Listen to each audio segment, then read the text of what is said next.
My name is Andy, and this is the most magical podcast on earth. When I'm not on holiday at Walt Disney World, I'm planning a holiday to Disney. And when I'm not planning a holiday to Disney, I'm talking about Disney, with other UK fans like me who make the trip to Orlando and the House of the Mouse. So whether you're a parks professional or a Florida first-timer, this is the podcast for you.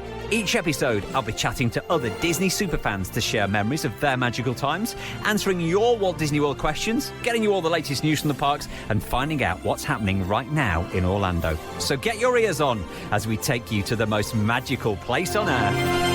This is the most magical podcast on earth. As part of the Secret Recordings Network, we're here with brand new episodes fortnightly. That means every other week. So make sure you hit that subscribe button. Then your podcast will arrive to wherever you get your podcast from, whether it's Apple Podcasts or Spotify, wherever it is, we'll be there. Just hit that subscribe button.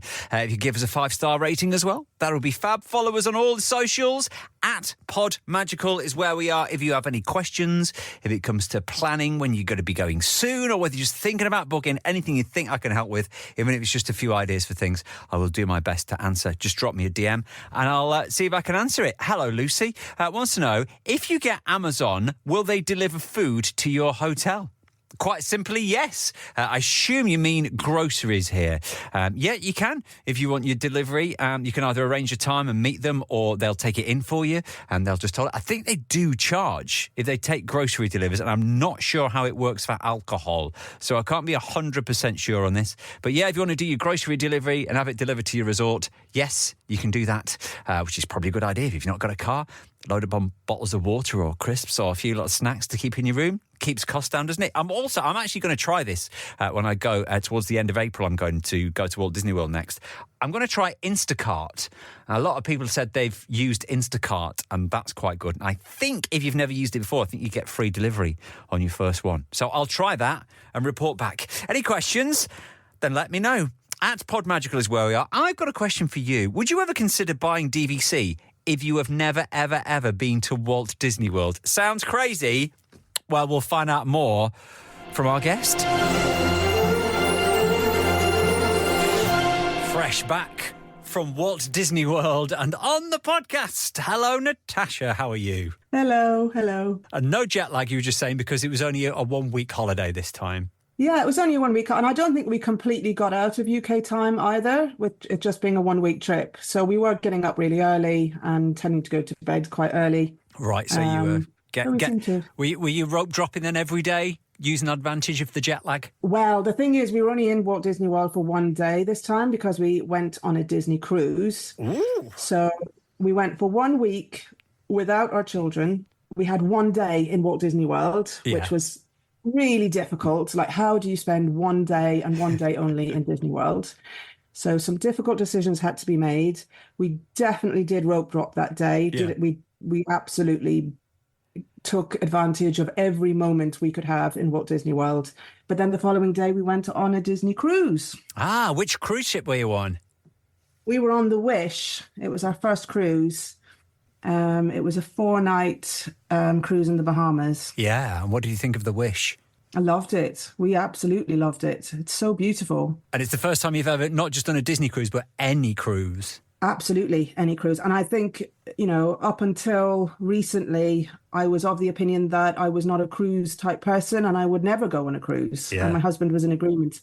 We just didn't see ourselves as cruise people. But then we're watching all of these amazing vlogs of people on cruises, Disney cruises specifically. Yeah. And it was like, gosh, that looks absolutely amazing. So we did it.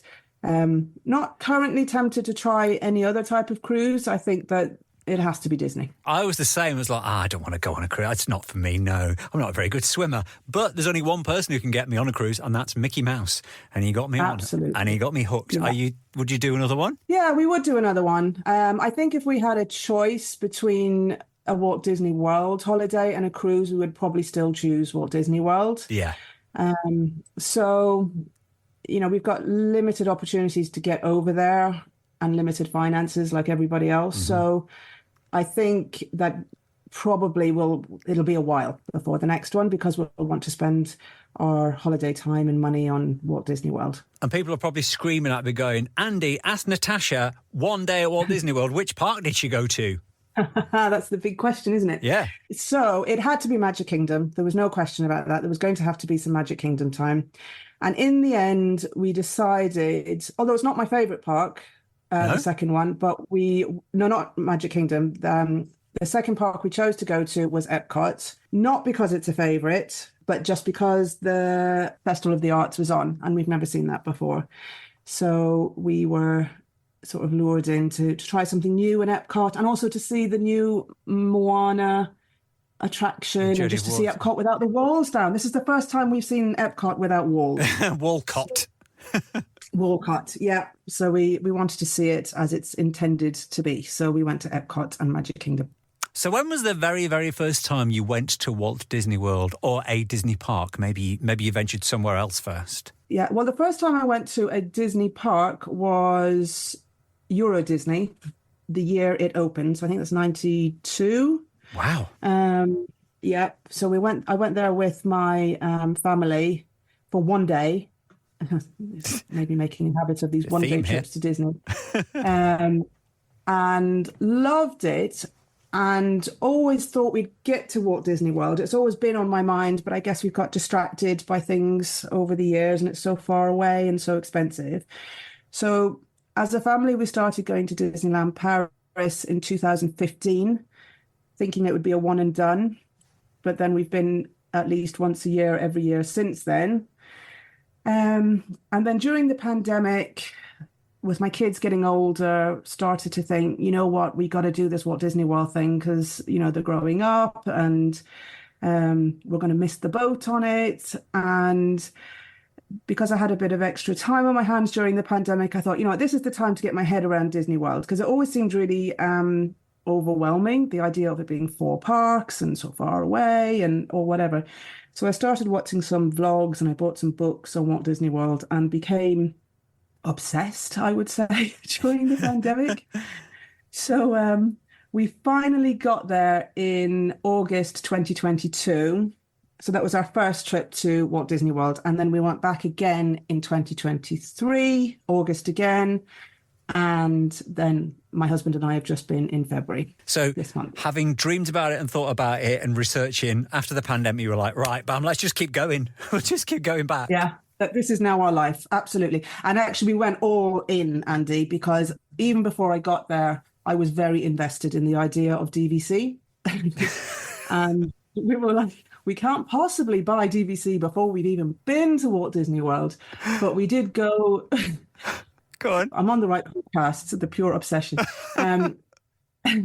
So we went to Walt Disney World for the first time very much with the intention of confirming that we want to be DVC members.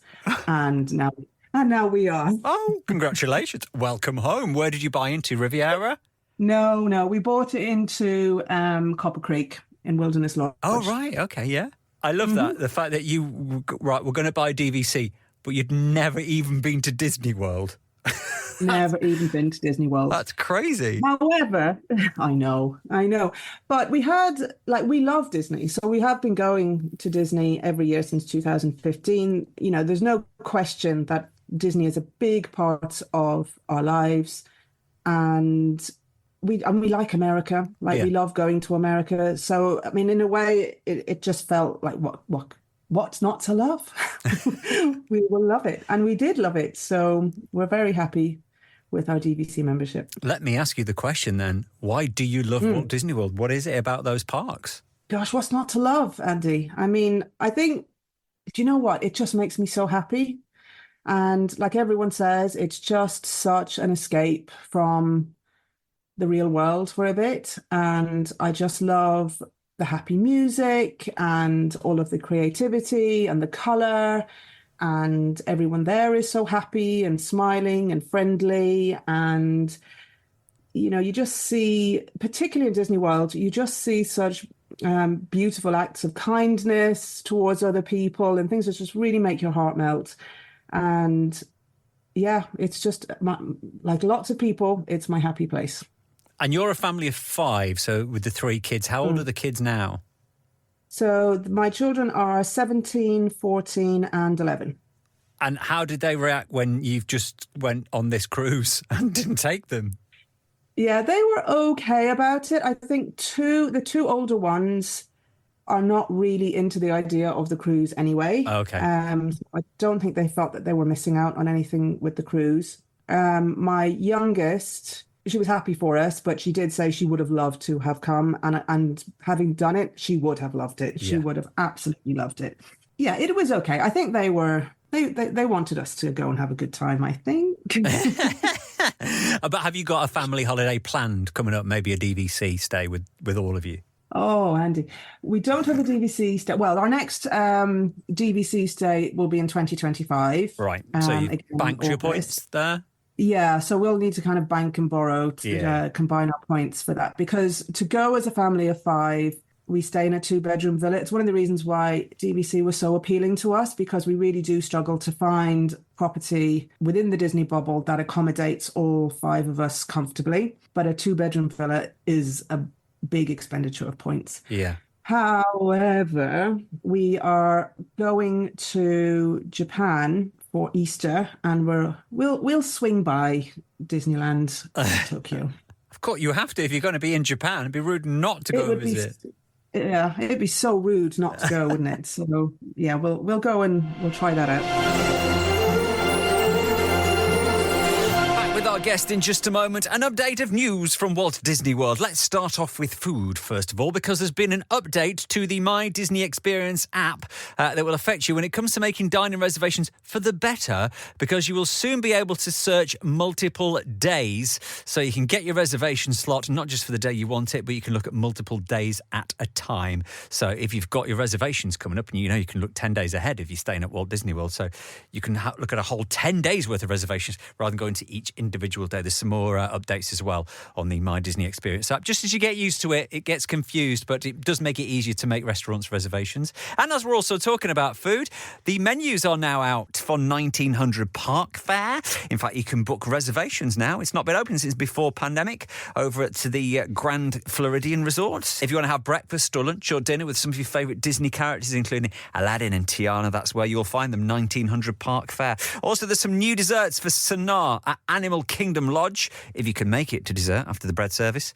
We've got St. Patrick's Day coming soon. There's loads of Paddy's Day items that are now available around Walt Disney World. Some more character meets are back over at Hollywood Studios. Donald and Daisy, Chip and Dale, Goofy and Max are now available for meeting, greeting, high fives and hugs.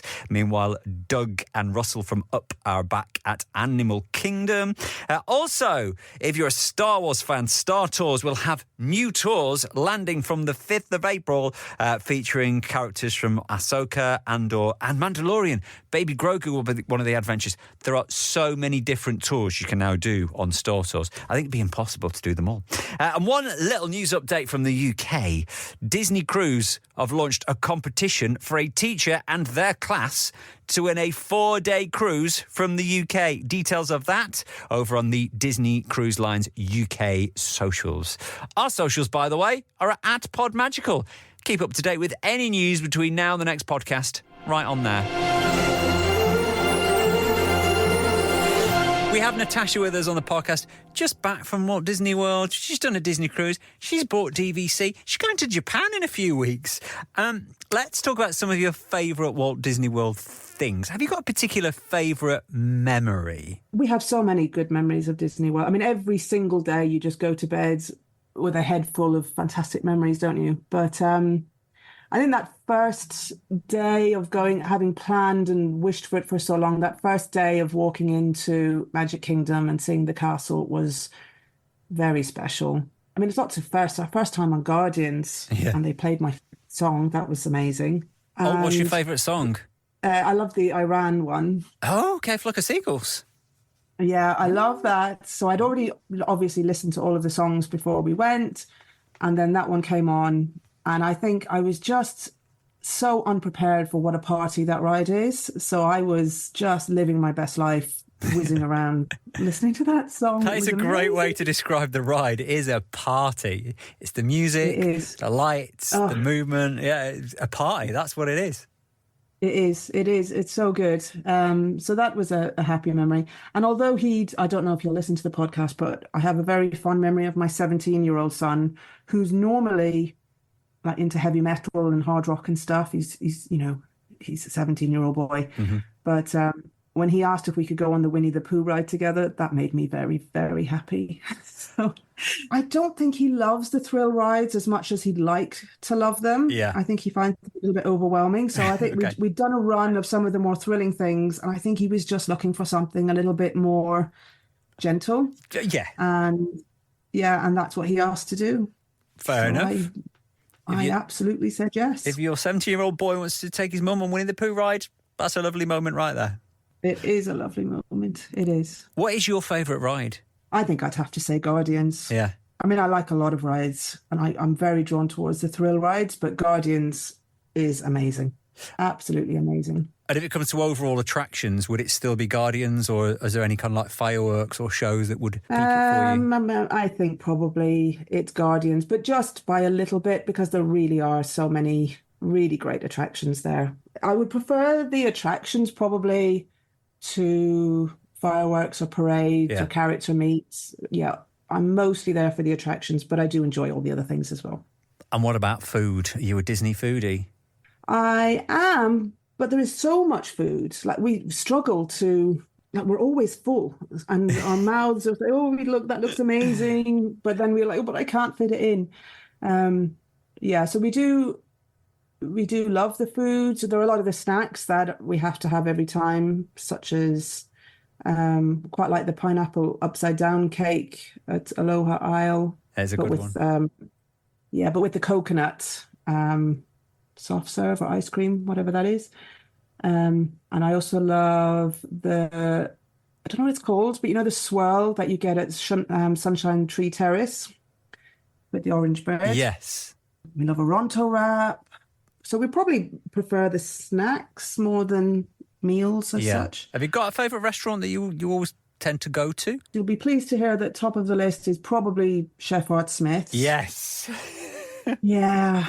People are going to think I'm on commission for this restaurant because I know you love Homecomin. I know, but it is so good, isn't it? Like the food is good, but it's such a great atmosphere as well. So we seem to always go back there. And the other thing that has become a bit of a family tradition, I think, is the character breakfast at Topolino's Terrace. Yeah. And I think I'd love to try some more character breakfasts, now that the Lilo and Stitch one at the Polynesian is up and running again. That might be one we'd like to try. Or I quite fancy Tusker House as well. We're not really kind of early morning people. We tend to kind of have a slow start to the morning and stay later. So being up and at 'em for a character breakfast is tough for us. And I think it's hard to not do the Topolinos because it's so amazing. Yeah, that's the thing when you find a favourite one, you just want to go back every time. Although a lot of the breakfasts go to about 11 o'clock. So if you can get a late breakfast reservation before it goes into lunch and gets a bit more expensive, you can really drag it out, especially the buffets. But yeah, Tusker House, I think you'd like, with Donald and Daisy and Mickey and the crew there. I think that would be quite good. Yeah, there's so many new things that we need to try. Have you got a favourite resort? I know you're a DVC owner now, so is that your favourite resort, or is there anywhere else that you like to stay? Yeah, we absolutely love the Wilderness Lodge, and that really does feel like home to us now. But when my husband and I went this last time, we tried to take advantage of some other resorts just to branch out. So we stayed in Animal Kingdom Lodge for 2 nights at the start before the cruise, which again, we absolutely loved that. And then at Old Key West, just before coming back home. Yeah. And I think what I'm very drawn to are the big lobbies. I think I just love those really big, dramatic lobbies, and less so the quieter resorts. And I know that really appeals to some people, but for us, we quite like the big lobbies. Polynesian's also very special, though we've never stayed there. I like the look of Bay Lake Tower, actually, and the idea of being walking distance to Magic Kingdom is pretty cool. Very handy if you've got a late party, like at Halloween or Christmas, then you can know you're leaving at like 1, 2 in the morning. You go, my bed is just literally there. No waiting for buses, just straight in there. But I'm with you on the big lobbies, and especially, again, I'm talking about Christmas, like Animal Kingdom and Wilderness Lodge, those big lobbies, when they have the huge Christmas trees in there, there's really something beautiful about them. Yeah, that's definitely on the bucket list. But having said that, I definitely let's just name all the resorts I've been to because I love them all. Go for it. We've also stayed at Pop Century, which we absolutely loved. I just love the big characters and things they've got there. The pools are amazing. We had a very nice time there. We stayed at the cabins at Fort Wilderness in our first trip. Yeah. And we loved that. So we're quite interested to see the new cabins. But the best part about that was hiring the golf cart and just whizzing around the resort. We had a lot of fun doing that. That's the only way to get around there, isn't it? Because it is so big. Yeah. And it was a bit of a pain when we got back. We had to take the golf cart back to the cabin, which meant that sometimes our sons like to just head out home early. And they were kind of dependent on us then to bring them from the boat port to the cabin in the buggy. Mum's taxi. Yeah, whereas when you're a Pop Century, they could be completely independent and just hop on the Skyliner and head back whenever they felt tired, because they're not big fireworks people, our kids. So often they'd head back and we'd stay for the rest of the evening to enjoy the fireworks. So when you stayed at Pop Century, was it 5 of you in one room? How did you work that one? No, we had 2 conjoining rooms. Yeah, right, okay. Which was great. But then, it's not really value anymore when you're having 2 rooms. It worked really well. It was really nice having 2 conjoining rooms and just being able to shut the door if we wanted to, or just have it open and move freely between it. Yeah, and like you say, now you can go DVC, you can get those 1 or 2 bedrooms, and you've got the kitchen there and the washing machine. Yeah. Home from home, isn't it? Yeah, it is a home from home. It is. But we often have to add on a value resort at the start, because again, the points just don't strike. A 2-bedroom villa is quite a lot. So we want to. That's the thing, we want to stay in some of these other resorts as well because they are lovely. So what tips have you picked up over your trips to Disney? I personally think it is important to plan, to know what you're doing. Sometimes, even since our beginnings of going to Disneyland Paris, my one piece of advice for anyone new going is, you cannot turn up at Disney without a plan. You need to know what's there, what you want to do, and prioritize them a bit. But following on from that, everyone's different, aren't they? So I think once you've kind of figured out what's there, what kind of things you might like to enjoy, it's choose your own adventure every time. And one person's Disney day looks very different to another person's because there's just so much to do. So just do what feels right for you. Talking about one person's Disney day, I'm going to give you your perfect day at Walt Disney World. In fact, it might be the one you've already just done, as you did one day at Disney. Actually, just talking about that, the one day at Disney, how did you get your ticket, by the way, your one-day ticket? Did you just buy it on the gate, or did you find out how to buy it beforehand? It was a bit of a struggle. In the end, I phoned up DVC, who sold us a one-day park offer. Oh, right, okay. That's good to have before you go there, because a lot of people say, well, how can you possibly buy a one-day ticket? Especially from the UK, when this seems to be the only ticket you can buy is for 14 days. Well, that's not much use going over there to go on a cruise beforehand, which a lot of people do. They go, OK, we'll have a day or two at Disney, then we'll get on the cruise, but it's hard to buy a ticket. Yeah, so. I think I tried to use a VPN, but I'm not sure that went through. Yeah, so in the end, I just phoned up DVC and asked them. And was that gate price that they got it you for? Was that what you would have Yeah, they did. There was no discount or anything on it. No DVC discount on that, not from the mouse. Not on that, no. Your perfect day at Walt Disney World. Staying where you want, doing what you want, eating where you want and what you want. Natasha? Talk me through it. Okay. So I would like, and this is dreaming big, maybe. So I think I would like to start the morning in the cab. Those, are they cabins in the Polynesian? The bungalows. Ones out in the water. Yeah, the bungalows. Yeah, the bungalows. Start the day there. Maybe pop over and have that Lilo and Stitch breakfast. Mm-hmm. Then go to Magic Kingdom and maybe do something different that we've not done before. So I was thinking, that Keys to the Kingdom tour, which I'd love to do. Yeah. And then when that's done, I would just maybe do one ride in each of the 4 parks. So I'll be minivanning it between all of the parks. So maybe start off at Magic Kingdom and do maybe Tron. Yeah. Maybe I'll come back to that in the end because I might finish off there. So what I'm going to do is I'm going to go to Animal Kingdom and do Everest. And then we'll go to Hollywood Studios and do maybe Tower of Terror. That's a family favorite. Yeah. Then over to Epcot Guardians, of course. And then back to Magic Kingdom to finish off, do Tron and fireworks, and then minivan it over to Wilderness Lodge and stay in the cabins there. Fabulous. I love the sound of that. And it's all achievable. So your next trip is going to be, is it Easter for Japan? Yeah, Japan for Easter. And we'll do Disney and Universal Studios in Japan. Yeah. Have you already got your tickets for that? Have you already worked out how that's going to work for you? Yeah, we have. Was that confusing? It was. Yeah, it was confusing. And we've ended up buying the package that you can get at Disneyland, which kind of just includes your hotel and some fast passes and tickets. It was quite confusing, and I do feel, especially knowing Paris and Disney World so well, I do feel nervous about going to a park that I don't know and I don't know the way it works. Just because my experience in Paris and Disney World is like you're kind of a bit bewildered at first. No matter how much you research, you turn up and you're a bit lost and confused and maybe not making the best choices.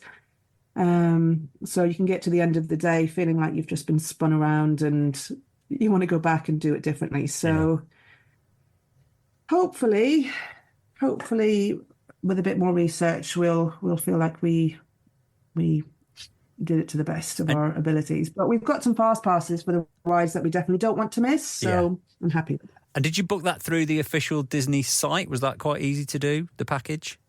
Yeah.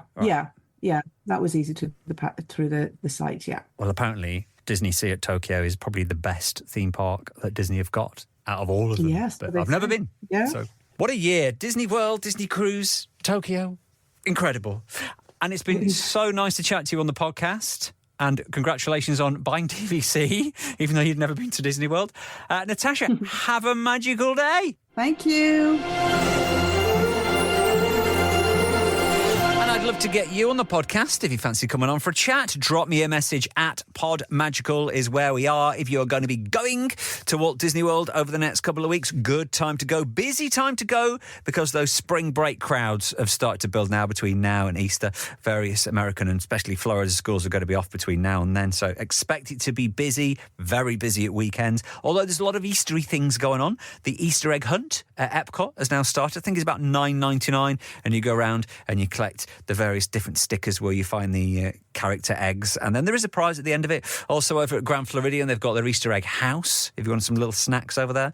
All the resorts have got various decorated eggs that some of the cast members do. So there's quite a lot going on. Obviously, we've got the Flower and Garden Festival at Epcot, when Epcot looks at its best. Along with that, we've got the food booths. We've got the live music. This weekend, Berlin. Take my breath away. Rick Springfield is going to be on. Next weekend, the Commodores at Epcot. No Lionel Richie, but you get the Commodores.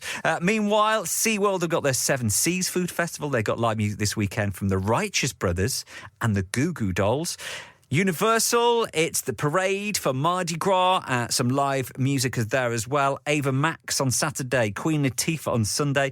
And then next weekend, the likes of Louis Fonsi and Zed over at Universal.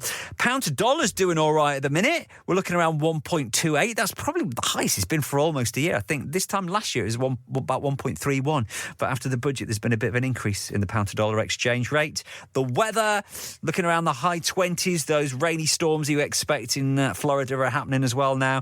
Genie Plus prices hovering between 17 and 27. And if we are into spring break crowds, it's going to be around that more expensive end. The individual lightning lanes, if you're purchasing that for the likes of Rise of Resistance, Rise has been up to like $25 for that individual attraction. That's probably the highest one, but anything between 11 and 25 is what you're looking for the individual ones. Have a great time if you go in.